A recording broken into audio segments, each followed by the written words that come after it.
Поговорим о ямайских рождественских обычаях. В популярном издании Jamaica Observer я нашла довольно интересную подборку. В ней представлены 10 традиций, которые ямайцы, цитата, хотели бы вернуть. Некоторые из них мне хорошо известны, а о каких-то, признаюсь честно, слышу впервые. Например, о самом первом пункте списка – запуск воздушных змеев. Никогда бы не подумала, что этот вид активности хоть как-то связан с Новым годом, но на Ямайке, как известно, возможно все. Jamaica Observer сообщает, что когда-то запуск воздушных змеев был неотъемлемой частью праздничных гуляний. Вы могли понять, что наступило Рождество, просто взглянув на небо. В этот день змеи всегда парили над островом. Их запуск раньше был важной традицией, объединяющей людей. Сейчас, как я понимаю, она уже утрачена. Далее у нас обильное украшение домов светящимися гирляндами. Традиция, распространенная, наверное, во всем мире.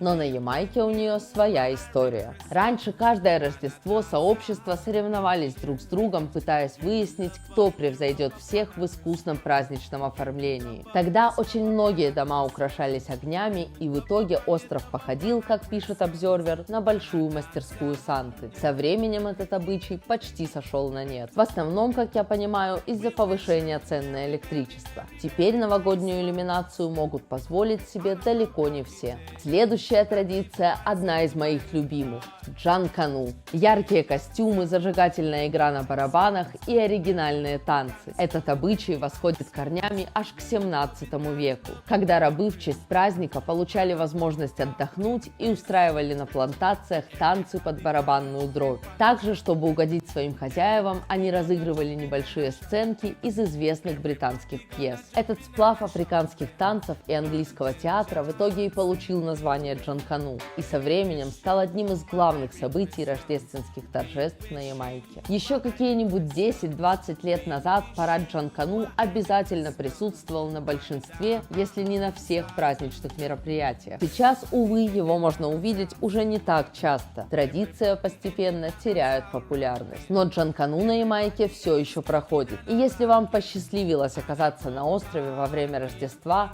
то я советую обязательно посмотреть это представление вживую. Далее в списке домашний соррел – напиток, который является неотъемлемой частью ямайского Рождества. Его основой служат красные цветы соррела, он же гибискус обыкновенный, также известный нам как каркаде. Варим цветы гибискуса с имбирем, приправами и сахаром. Добавляем вино и вуаля, праздничный соррел готов. Собственно, как раз этим я сегодня и собираюсь заниматься. Уже заготовила все ингредиенты и вечером буду варить свой рождественский напиток. Как говорится в лучших ямайских традициях. Хотя жители острова сейчас все чаще предпочитают не заморачиваться с варкой и покупать готовый соррел в супермаркетах, чтобы сэкономить время и деньги. По этой же причине стал менее популярен и обычай делать праздничные заготовки. Каждая семья на Ямайке обязательно печет на Рождество фруктовый торт, также известный как Black Cake. В его состав, в числе прочего, входят вымоченные в вине или роме цукаты, ягоды и фрукты. И раньше эта смесь готовилась на протяжении нескольких месяцев. Хозяйка постепенно добавляла в нее разные ингредиенты и алкоголь. Таким образом, фрукты хорошенько пропитывались ромом,